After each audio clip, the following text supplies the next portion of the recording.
Introduction. This video series on Bhagavad Gita focuses on devotion to Lord Krishna to understand its true meaning. The commentary explains many key ideas. First, it talks about disciplic succession, which means the knowledge of the Gita was passed down through many generations. Krishna himself chose Arjuna to continue this line. Second, it says Krishna is the supreme God, not just a powerful being. Many Vedic texts support this idea. Third, the document explains that the Gita is for devotees and can be understood only through a loving relationship with Krishna. It lists 5 types of devotional relationships: passive, active, friend, parent, and lover. Fourth, it describes the material world as full of suffering and impermanent. It explains 5 truths. The Supreme Lord is Vara, living beings, Jiva, material nature, Prakriti, eternal time, Kala, and action, Karma. Fifth, it talks about Sanatana Dharma, which is the eternal duty of living beings to serve Krishna. Sixth, it explains liberation, Mukti, as freedom from material consciousness and acting in line with the Lord's instructions. Seventh, it describes the spiritual sky, a realm beyond the material world, which is full of light and bliss. The ultimate goal is to reach Krishna Loka, the eternal abode of the Supreme Lord. Eighth, it emphasizes the importance of Vedic literature to shift thoughts from material to spiritual. The video series concludes that the Bhagavad Gita is a practical guide for building a relationship with the Supreme Lord, achieving liberation, and reaching eternal happiness in the spiritual sky. The main aim is to reconnect with Lord Krishna. Setting the scene. The Bhagavad Gita is part of the Mahabharata, an ancient Sanskrit epic. The Mahabharata describes events before the age of Kali. Lord Krishna spoke the Bhagavad Gita to Arjuna at the start of this age, around 50 centuries ago. Their conversation, a famous philosophical and religious dialogue, happened just before a big war between Dhritarashtra's 100 sons and their cousins, the Pandavas. Dhritarashtra and Pandu were brothers from the Kuru dynasty. Dhritarashtra was blind, so his younger brother Pandu became king. When Pandu died, his 5 children, Yudhishthir, Bhima, Arjuna, Nakula, and Sahadeva, were cared for by Dhritarashtra. Both sets of children grew up together and were trained in military skills. However, Dhritarashtra's sons, especially Duryodhana, hated the Pandavas. Dhritarashtra wanted his own sons to rule. Duryodhana, with his father's permission, tried to kill the Pandavas, but their uncle Vidura and cousin Krishna protected them. Krishna was the supreme godhead and also a prince. He helped the righteous Pandavas. Duryodhana challenged the Pandavas to a gambling match. He and his brothers cheated, winning Draupadi, the Pandava's wife, and tried to shame her. Krishna saved her, but the Pandavas lost their kingdom and went into exile for 13 years. When they returned, the Pandavas asked for their kingdom back. Duryodhana refused, not even giving them 5 villages. War seemed certain. Krishna tried to make peace, but it failed. War was now inevitable. The Pandavas saw Krishna as the supreme god, but Dhritarashtra's sons did not. Krishna offered his help in the war. Duryodhana chose Krishna's army, while the Pandavas chose Krishna himself as Arjuna's charioteer.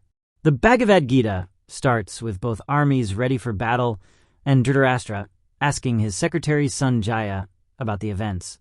Translations of the Bhagavad Gita often ignore Krishna, but this version aims to keep Krishna central. It presents the Bhagavad Gita as it truly is, with Krishna as the main focus. Chapter 1. Observing the armies on the battlefield of Kurukshetra. King Dhritarashtra asked his advisor Sanjaya what his sons and the sons of Pandu did after gathering at the battlefield of Kurukshetra. Sanjaya replied that Duryodhana, after seeing the Pandavas' army, approached his teacher to discuss their formation. Duryodhana pointed out the skilled warriors on both sides, including great fighters like Bhima, Arjuna, Yudhana, and others. He also mentioned other heroes who were ready to fight for him. Duryodhana acknowledged his strong leaders like Bhisma, Karna, and others, and boasted about the strength of his army. He urged everyone to support Bhisma, who then blew his conch shell loudly, followed by a tumultuous sound of conch shells, drums, and trumpets from both sides. On the other side, Krishna and Arjuna, on a grand chariot, blew their conch shells. Other warriors, including Yudhishthir, Nakula, Sahadeva, and others, also sounded their conch shells, creating a deafening noise that shook the hearts of Dhritarashtra's sons.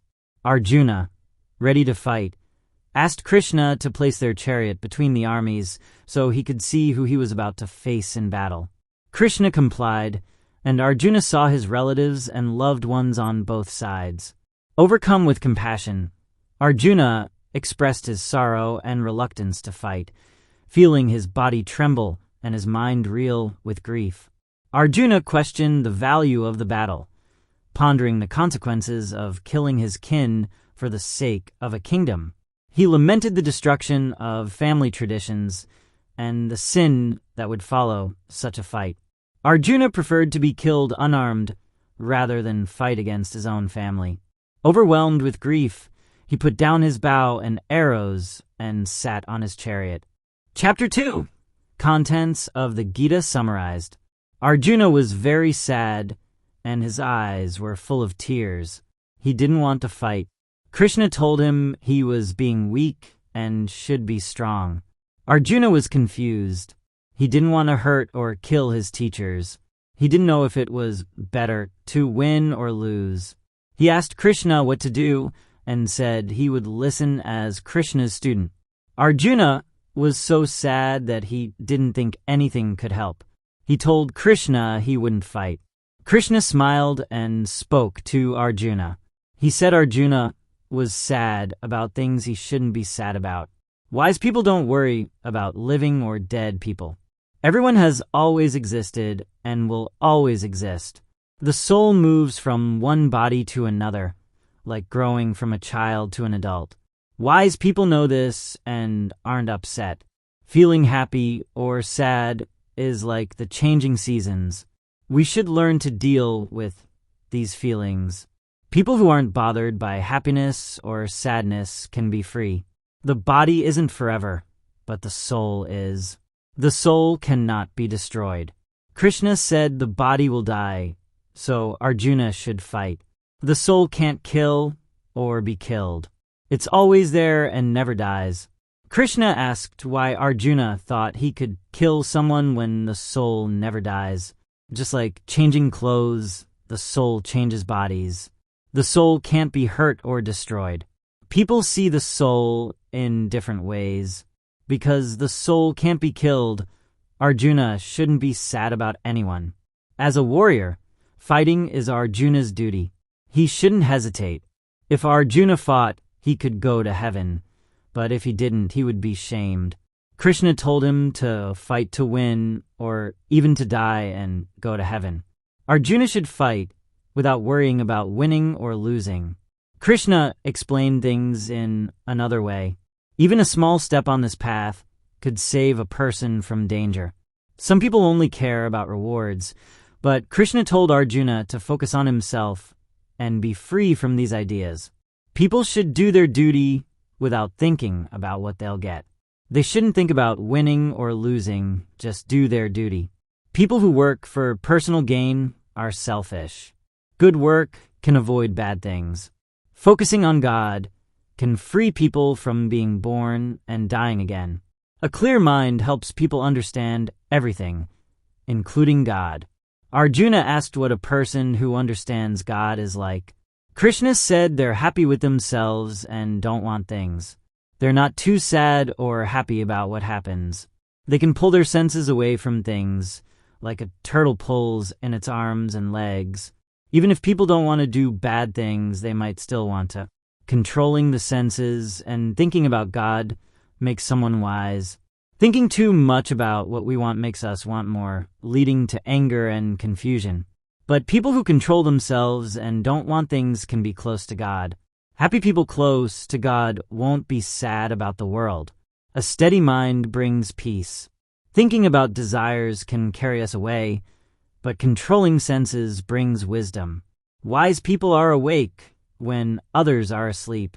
If they're not bothered by desires, they will be peaceful. A person who doesn't want anything or feel ownership can be at peace.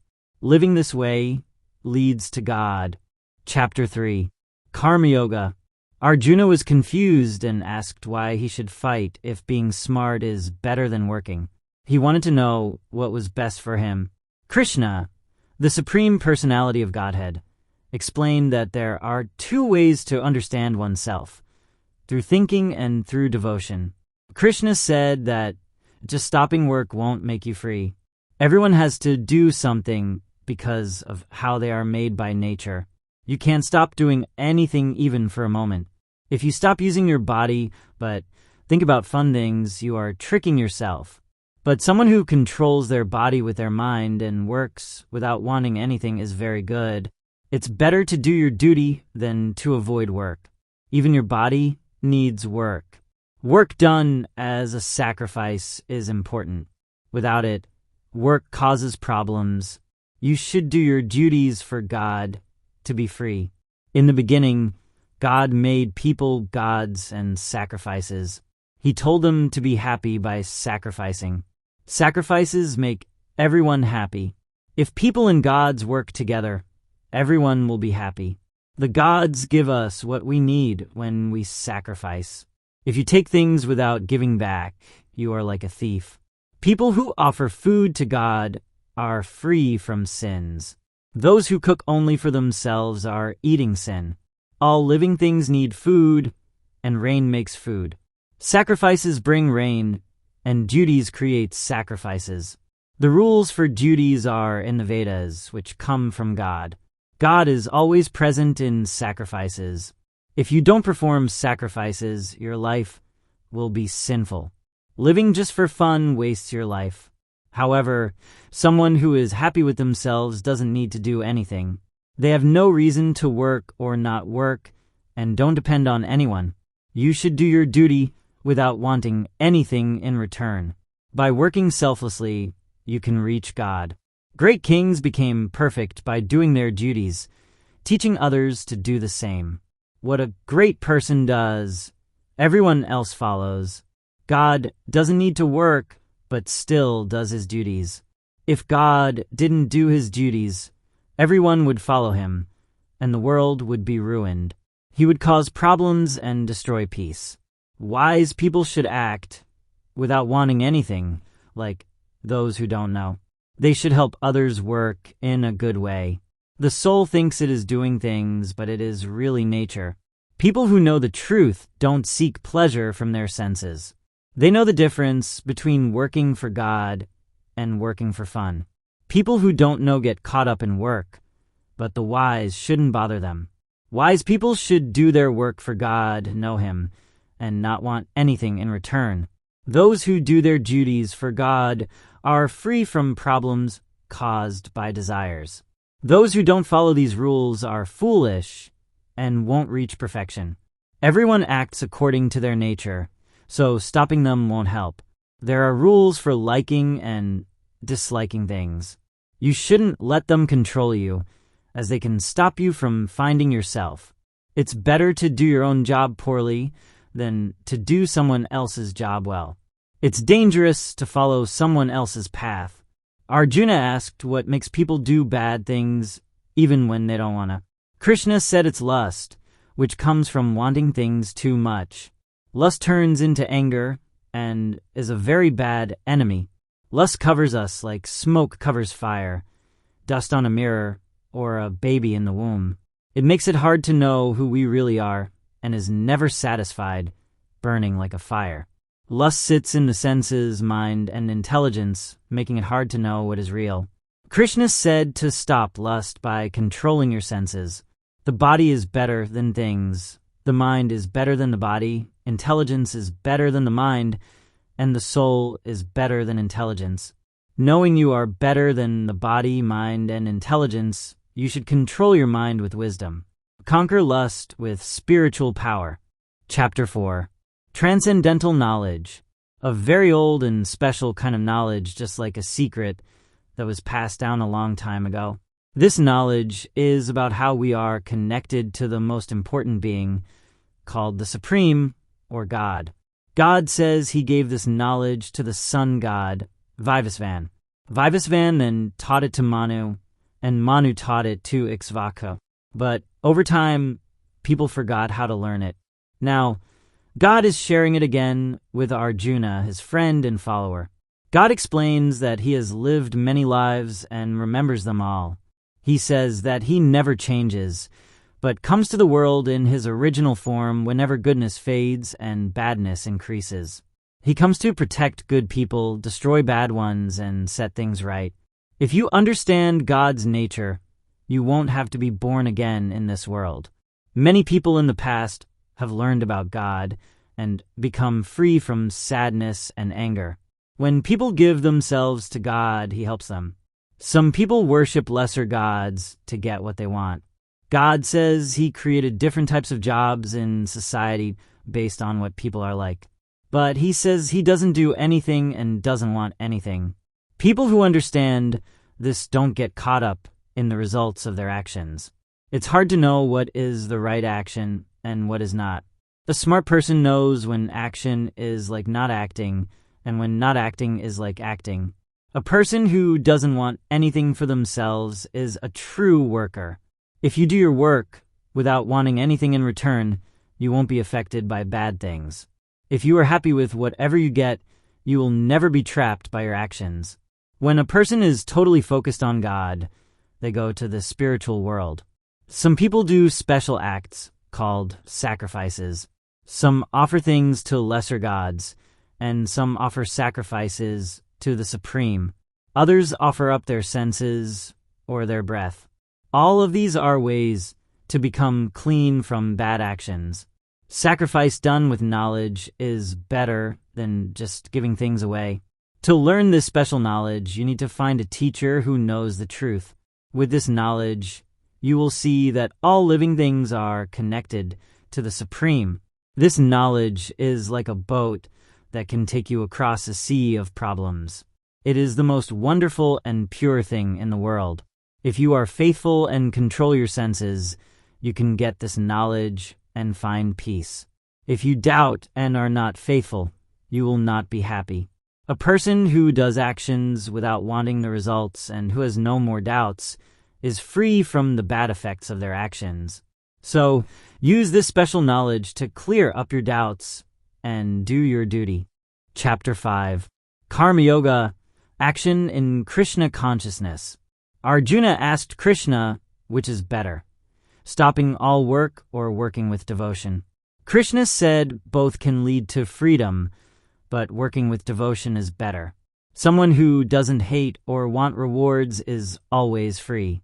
This person is not bothered by good or bad and can easily break free. People who don't know think working with devotion and studying the world are different. But wise people know that if you are good at either, you get the benefits of both. If you understand that both ways lead to the same place, you see things clearly. Just stopping work won't make you happy. But if you work with devotion, you can reach the highest place quickly. A person who works with devotion is pure and controls their mind is loved by everyone. Even though they work, they are not trapped. When they see, hear, or do anything, they know their body is doing these things, but they are separate from that. If you do your work without wanting anything for yourself and give the results to the Supreme Lord, you are not affected by bad actions. Like a lotus leaf is not wet by the water, you will not be affected by the bad things you do. People who do yoga work to become pure, using their body, mind, and senses. Those who give their work to the divine find peace. But if you are greedy for the rewards of your work, you get into trouble. When a person controls their nature and stops doing all actions in their mind, they live happily in their body. The soul doesn't make actions happen, but the material world does. God does not take credit for anyone's good or bad actions. People get confused because they do not know their true self. When you get knowledge, it destroys ignorance, like the sun brings light. If your mind is fixed on the Supreme, you become clean and free. Wise people see everyone the same, whether it's a good person, an animal, or someone who is not respected. If your mind is steady, you have already overcome being born and dying. You are perfect and already in the place of Brahman. A person who is not sad when bad things happen or happy when good things happen is smart and free. Someone who is free is not interested in physical pleasures, but is happy inside. They focus on the Supreme and feel unlimited joy. Smart people do not like things that cause pain, because those things come from our senses and have a beginning and an end. If you can control your desires and anger before you die, you will be happy. A person who is happy inside, active, and focused on what is within is a true mystic. They are free and will reach the Supreme. Those who are free from doubts and always work for the good of others become free. People without anger and material desires, who are disciplined and work hard to be perfect, will soon be free. By closing out the outside world, controlling their breath, and focusing their minds, they become free from fear, desire, and anger. Someone who stays like this is always free. If you know that God is the one who benefits from all actions, that He is the Supreme Lord and the friend of all, then you will be peaceful. Chapter 6. Dhyana Yoga. The path of yoga is about connecting with the Supreme, or God.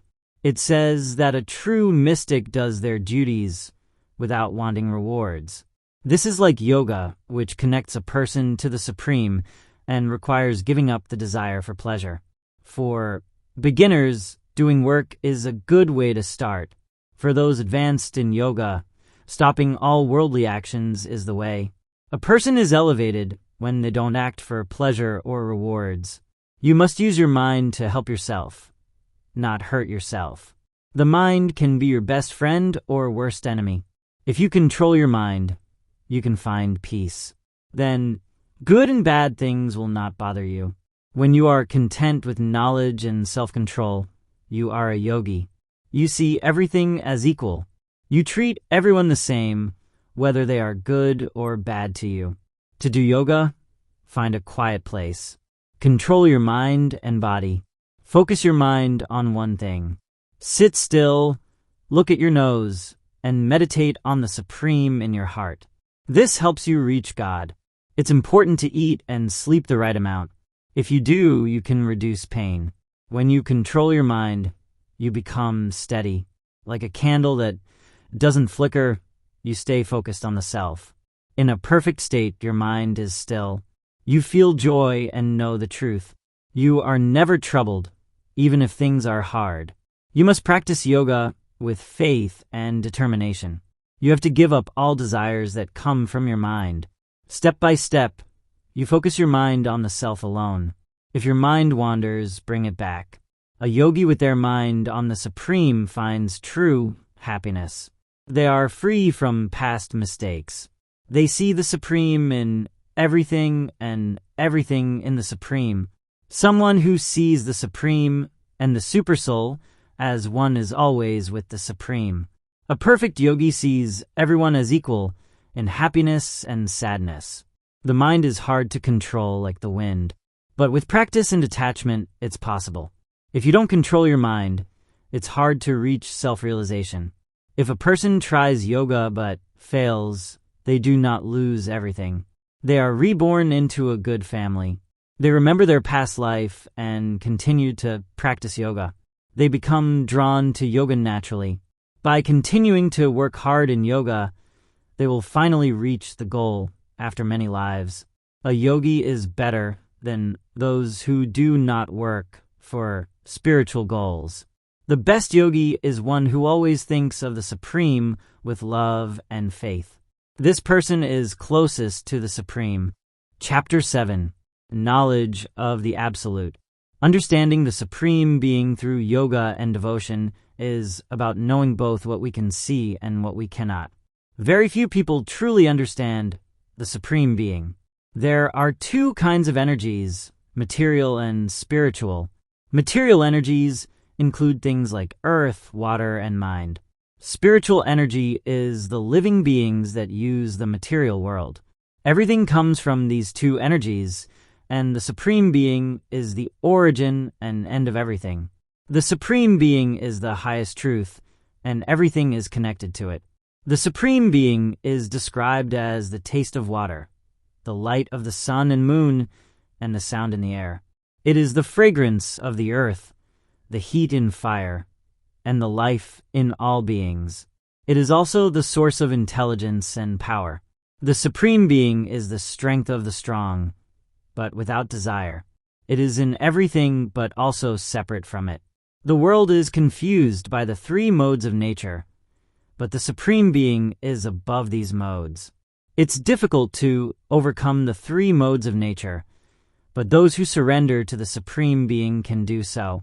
People who are foolish, atheistic, or have lost their knowledge do not surrender. For types of people start to serve the Supreme Being: those in distress, those wanting wealth, those curious, and those seeking knowledge. The person with full knowledge and devotion is the best. Such a person is very dear to the Supreme Being and is considered like the Supreme Being itself. After many lives, someone with true knowledge will surrender to the Supreme Being, knowing it as the cause of everything. People driven by material desires worship other gods, following rules and rituals. The Supreme Being is in everyone's heart and makes their faith steady in whichever deity they choose to worship. The benefits people receive from these gods actually come from the Supreme Being. Those who worship other gods have temporary results, but those who worship the Supreme Being reach its supreme planet. Some people do not understand that the Supreme Being is a person and think it was impersonal before. The Supreme Being is not obvious to the unintelligent and foolish. The Supreme Being knows everything, past, present, and future, and knows all living beings, but no one knows the Supreme Being completely. People are confused by the dualities of desire and hate.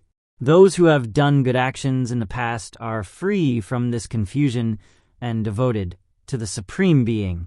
Those seeking freedom from death and old age take refuge in the Supreme Being and are considered to be Brahmin, knowing all about spiritual actions.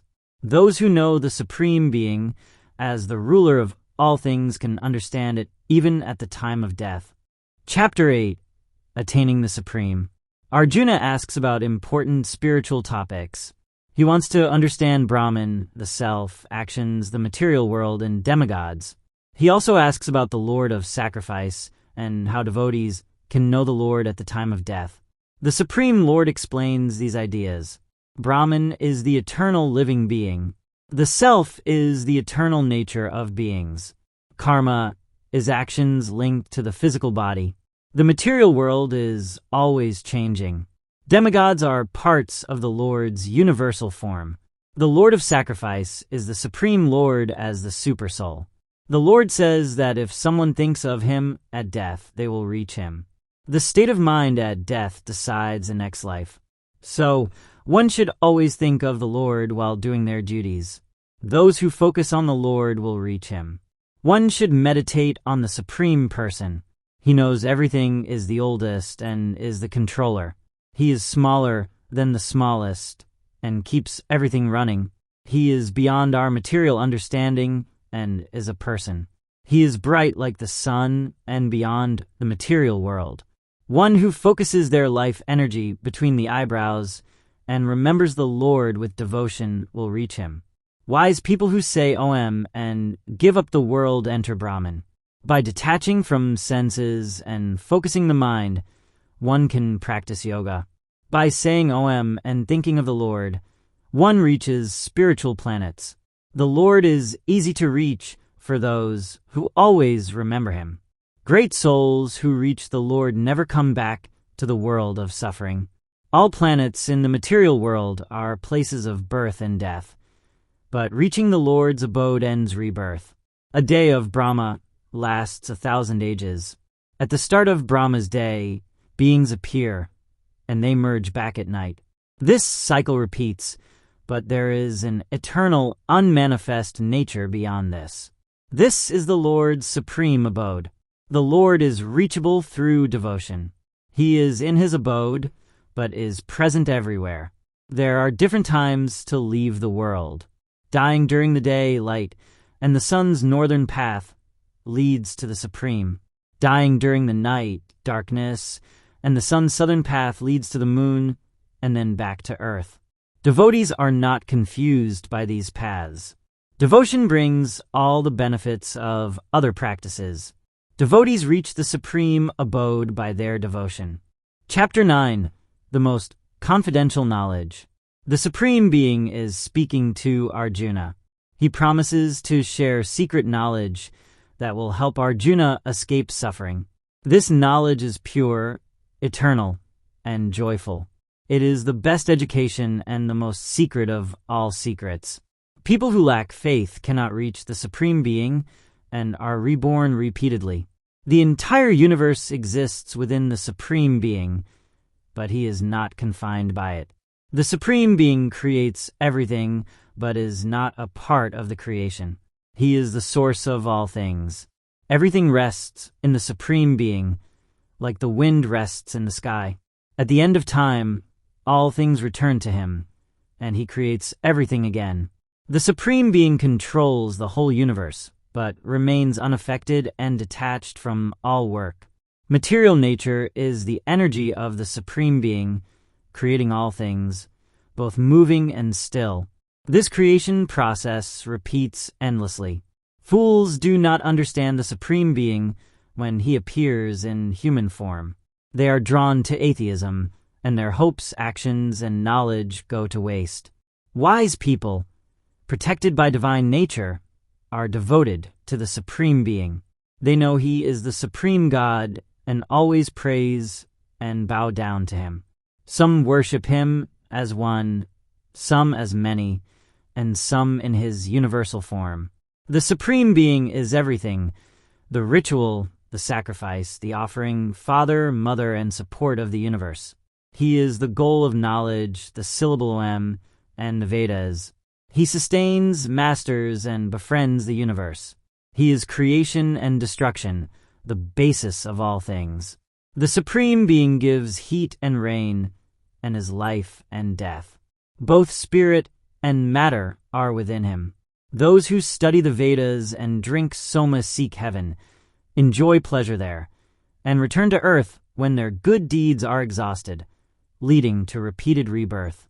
Devotees who worship the Supreme Being with devotion have their needs met and are protected. Those who worship other gods are actually worshiping the Supreme Being, but in the wrong way. He is the master of all sacrifices. Worshippers of gods, ancestors, and ghosts go to them, while those who worship the Supreme Being live with him. Offering a leaf, flower, fruit, or water with love to the Supreme Being will be accepted. By dedicating all actions to him, one is freed from work and its results, becoming free and reaching the Supreme Being. He is equal to all, but those who serve him with devotion are his friends. Even if someone does bad things, devotion to the Supreme Being makes them good, and they quickly become righteous and find peace. Devotees of the Supreme Being never perish. Even those of low birth can reach him. Good and devoted people should engage in loving service to the Supreme Being. Always think of the Supreme Being, be his devotee, worship him, and bow down to him. Doing this will surely lead you to reach the Supreme Being. Chapter 10. The Opulence of the Absolute. The Supreme God is talking to his friend Arjuna. He promises to share more important knowledge. This knowledge is better than what he has already shared. No gods or wise men know where God comes from. God is the source of everyone. Only those who know that God is unborn and without beginning are free from sin. God creates all qualities in living beings, like intelligence, happiness, and sadness. The 7 great sages and other sages were born from God's mind. All living things on different planets come from these beings. If someone believes in God's power, they will serve him with love. God is the source of everything, both spiritual and material. Wise people know this and worship God. Pure devotees think of God always and serve him. They talk about God and feel happy. God gives understanding to those who love him. He helps them come closer and destroys their ignorance with knowledge. Arjuna agrees that God is the supreme person. He is the ultimate truth and the greatest. Many sages have said this, and God confirms it. Arjuna accepts everything God has said. He understands that neither gods nor demons can understand God. God knows himself through his own power. He is the source of all. Arjuna wants to know more about God's powers. He asks how to think of God and what forms to remember. God agrees to describe his powers again, but only the most important ones, because his powers are limitless. God says he is the supersoul in everyone's heart. He is the beginning, middle, and end of all beings. He then describes some of his manifestations in the world. He is Vishnu among the Adithyas, the sun among lights, and the moon among stars. He is the Samaveda among the Vedas, Indra among gods, and the mind among senses. He is Lord Shiva among the Rudras, and Meru among mountains. He is Brihaspati among priests, and the ocean among bodies of water. He is Om among vibrations, and the Himalayas among immovable things. He is the banyan tree among trees, and Kapila among perfect beings. He is the thunderbolt among weapons, and Kundar among causes for procreation. He is Ananta among nagas, and Varuna among aquatics. He is time among subduers, and Garuda among birds. He is Rama among weapon wielders, and the Ganges among rivers. He is the beginning, middle, and end of all creations. He is the letter A among letters and inexhaustible time. He is all-devouring death and memory, intelligence, and patience among women. He is the flower-bearing spring among seasons. He is gambling of cheats and the strength of the strong. He is Vasudeva among the descendants of Vrisni, and Vyasa among the sages. He is wisdom among the wise. God is the seed of all things.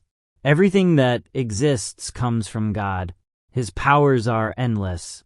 All powerful, beautiful, and glorious things come from a spark of God's power. He supports the universe with only a small part of himself. Chapter 11. The Universal Form. Arjuna tells Krishna that his confusion is gone because of Krishna's teachings. He has learned about how all living things come and go. Arjuna has also realized Krishna's great glory. Although Arjuna sees Krishna in front of him, he wants to see Krishna's universal form. Arjuna asks Krishna to show him this form if he is capable of seeing it. Krishna agrees and tells Arjuna to look at his amazing and colorful forms. Krishna shows Arjuna many gods and things that no one has ever seen or heard of. He explains that everything is in his body, both the past and the future. But Arjuna cannot see this with his normal eyes, so Krishna gives him divine eyes. Then Krishna shows his universal form. Arjuna sees a form with many mouths, eyes, and amazing sights. The form has weapons, decorations, and scents. It is bright and endless, as bright as thousands of suns. Arjuna can see the whole universe in one place, even though it is divided into many parts. Shocked, Arjuna bows down to pray. He sees gods, sages, and divine beings in Krishna's body. He sees no beginning, middle, or end to Krishna's form. The form shines like fire and the sun. Arjuna says Krishna is the main goal, the resting place, and the maintainer of religion. He sees Krishna with sun and moon as eyes, and fire coming from his mouth. Krishna is one, but is everywhere. Seeing this form, the planets are troubled. Gods are surrendering and praying. Sages are singing hymns. Many beings are watching in amazement. The planets and gods are afraid of Krishna's form. Arjuna is disturbed by the scary sight. His mind is confused and fearful. He asks Krishna to be kind. He sees Krishna's faces and teeth as death and is bewildered. He sees warriors going into Krishna's mouths, like rivers flowing into the ocean or moths into fire. Krishna is swallowing everyone with his blazing mouths. Arjuna asks who Krishna is and what his mission is. Krishna says he is time, the great destroyer. He has come to kill everyone except Arjuna and his brothers. Krishna tells Arjuna to fight and win because the warriors are already dead by Krishna's arrangement. Arjuna is only an instrument in the fight. Hearing this, Arjuna trembles and speaks to Krishna in a shaky voice. Arjuna says that the world is happy hearing Krishna's name. Perfected beings respect Krishna, while demons run away. Arjuna says Krishna is greater than the creator and the source of everything. He is the original God, the oldest, and the knower of all. Arjuna offers many respects to Krishna. He asks for forgiveness for speaking to Krishna casually as a friend. Arjuna realizes that Krishna is the father, master, and spiritual teacher of all. He says no one is greater than Krishna. Arjuna is glad to see the universal form, but is also afraid. He asks Krishna to show his normal form again. He wants to see Krishna with 4 arms, holding a club, wheel, conch, and lotus. Krishna shows his universal form through his own power. He says no one has ever seen this form before. He also says that this form cannot be seen by studying, sacrifices, charity, or penance. Krishna tells Arjuna to be calm again and see the form he desires. Then Krishna shows his 4-armed form and then his 2-armed form. Seeing Krishna's human-like form, Arjuna is calm and happy.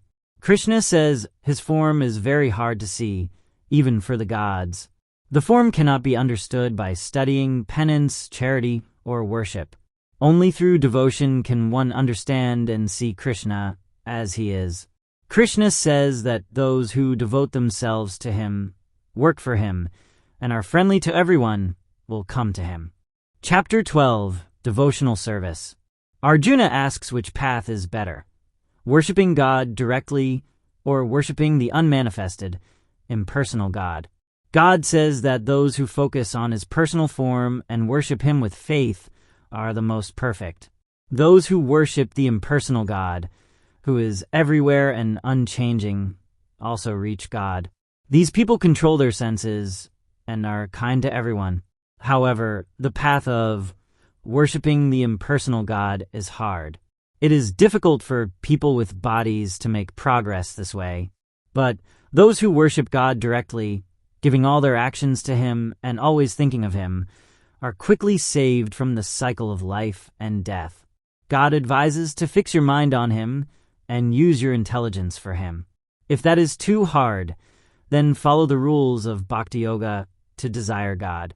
If you can't follow those rules, then work for God, which will help you become perfect. If you cannot work for God, then work without expecting results and be calm. If you cannot do that, then try to learn about God. But meditation is better than knowledge. And giving up the results of your actions is better than meditation because it brings peace. A true devotee is kind to everyone, doesn't think they own anything, and is humble. They are the same in happiness and sadness, patient, always happy, and in control of themselves. They are devoted to God and think of him always. Such a devotee is very dear to God. A devotee doesn't cause trouble and isn't bothered by others. They are balanced in happiness and sadness, fear and worry. They are not attached to normal life, are pure, skilled, and free from worry and pain. They don't seek rewards. They don't rejoice or grieve and give up good and bad things. Such a devotee is dear to God. They treat friends and enemies the same. They are balanced in honor and dishonor, heat and cold, happiness and sadness, and fame and shame. They are not influenced by bad company, are silent, happy with whatever they have, and don't care about where they live. They are focused on knowledge and devoted to God. Those who follow the path of devotion with faith, making God their goal, are very dear to him.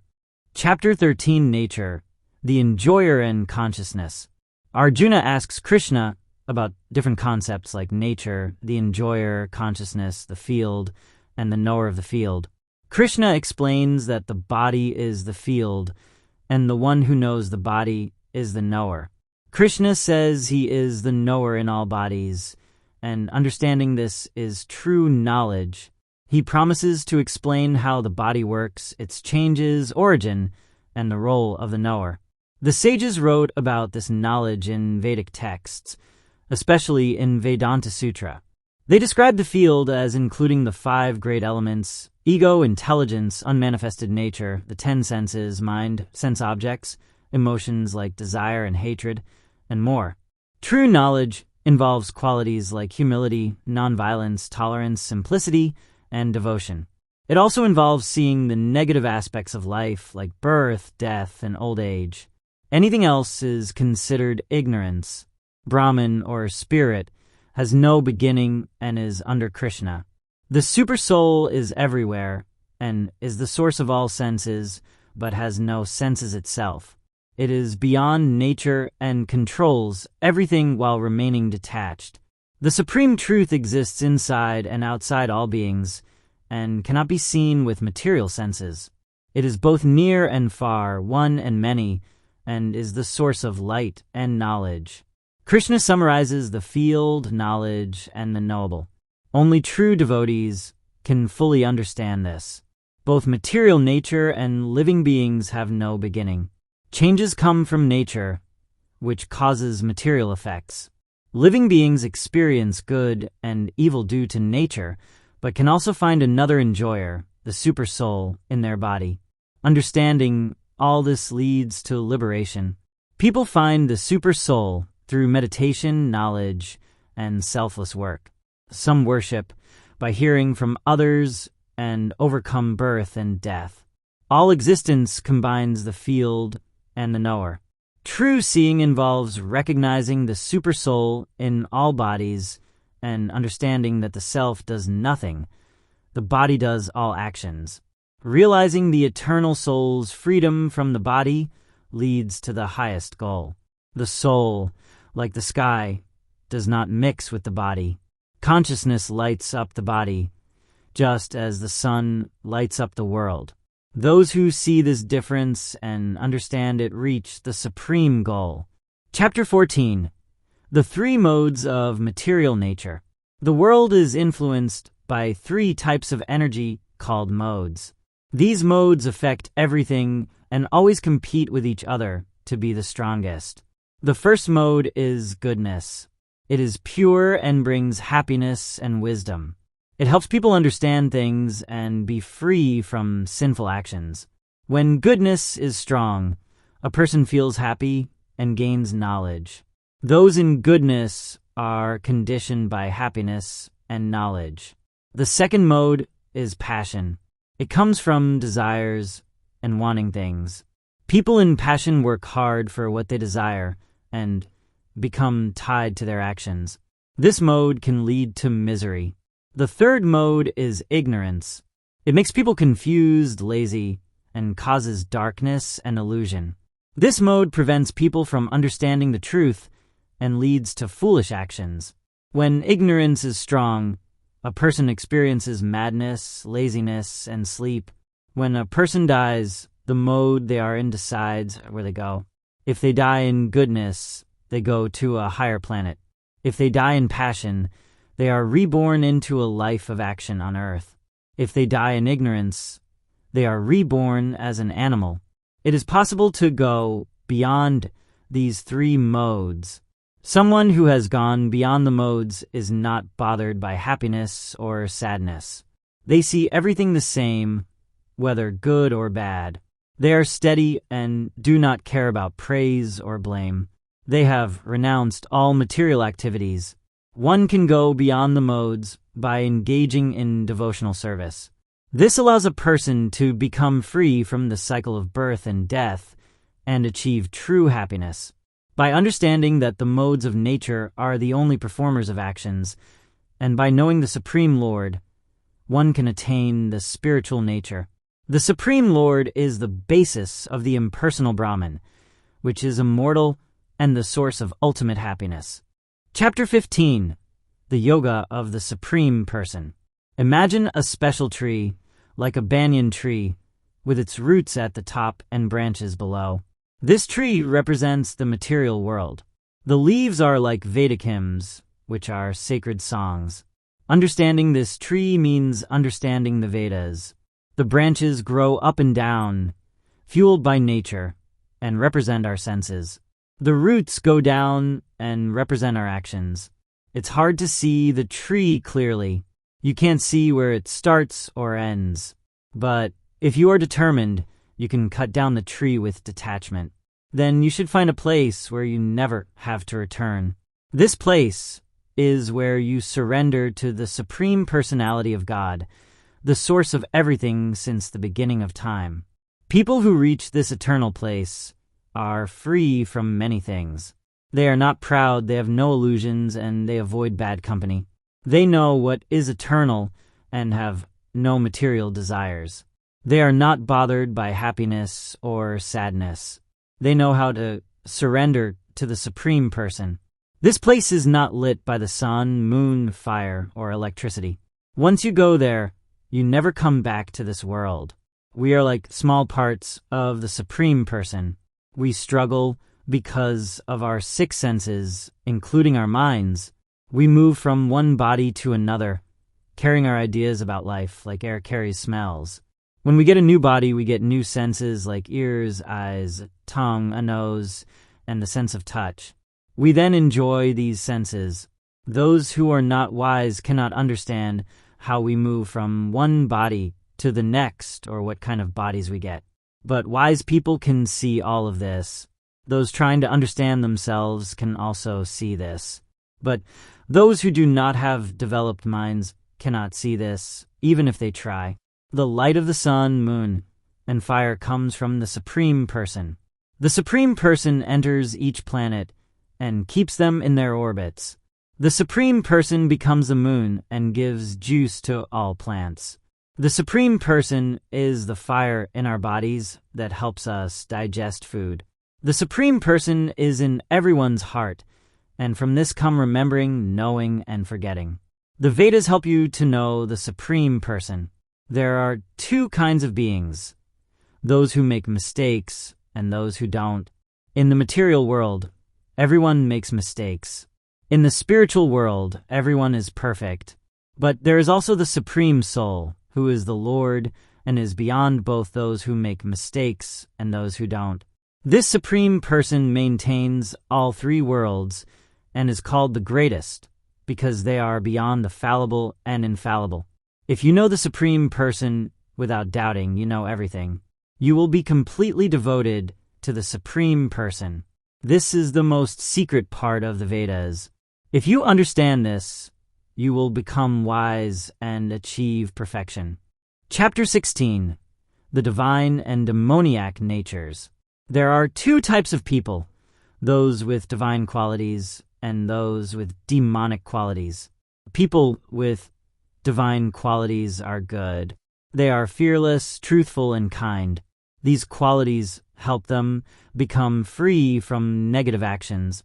People with demonic qualities are bad. They are angry, arrogant, and ignorant. These qualities trap them. Demonic people do not know right from wrong. They are not clean, honest, or well-behaved. They think the world has no purpose and is not real. They believe that everything is about sex. They do things that hurt the world. They always want more and are full of pride. They are greedy for money and pleasure. They think they are the most important and powerful. They do good deeds just to show off. They are confused and worried, and they end up in hell. Demonic people are always angry, proud, and jealous. They hate God and true religion. They are stuck in a cycle of bad lives and can't reach God. 3 things lead to hell: wanting pleasure, anger, and greed. People should avoid these things. Those who do good things can reach the best place. They should follow the rules of the scriptures to know what is right. By doing what is right, they improve themselves. Chapter 17. The Divisions of Faith. People's faith is different based on their nature. There are 3 types of faith: goodness, passion, and ignorance. People in goodness worship demigods. They do things that are good and pure. People in passion worship demons. They are driven by desires and work hard for material benefits. People in ignorance worship ghosts and spirits. They do foolish things and harm themselves. Even the foods people like fall into these 3 categories. Good foods increase life, purify, and give happiness. They are juicy and wholesome. Foods that are too bitter, sour, or hot cause pain and are liked by those in passion. Foods that are old, tasteless, or rotten are liked by those in ignorance. Sacrifices also fall into these 3 categories. Sacrifices done as a duty without wanting anything in return are in goodness. Sacrifices done for material gain or pride are in passion. Sacrifices done without following the scriptures or without faith are in ignorance. Austerity, which is practicing self-discipline, is also of 3 types. Austerity of the body means worshiping God, teachers, and elders, and being clean, simple, and nonviolent. Austerity of speech means speaking truthfully and kindly and reading religious texts. Austerity of the mind means being content, calm, and self-controlled. Austerity done with faith for God is in goodness. Austerity done for respect is in passion. Austerity done to hurt oneself or others is in ignorance. Charity also falls into these 3 categories. Charity given as a duty at the right time and place to a worthy person is in goodness. Charity given hoping for something in return is in passion. Charity given at the wrong place or time, to the wrong person, or with no respect is in ignorance. The words Om Tat Sat represent the supreme absolute truth. They are used in religious activities. People doing sacrifices, charity, and penance should start with Om to reach the supreme. They should do these actions without wanting rewards, using the word Tat to become free from the material world. The word Sat represents the absolute truth. Actions done to please God are called Saturday.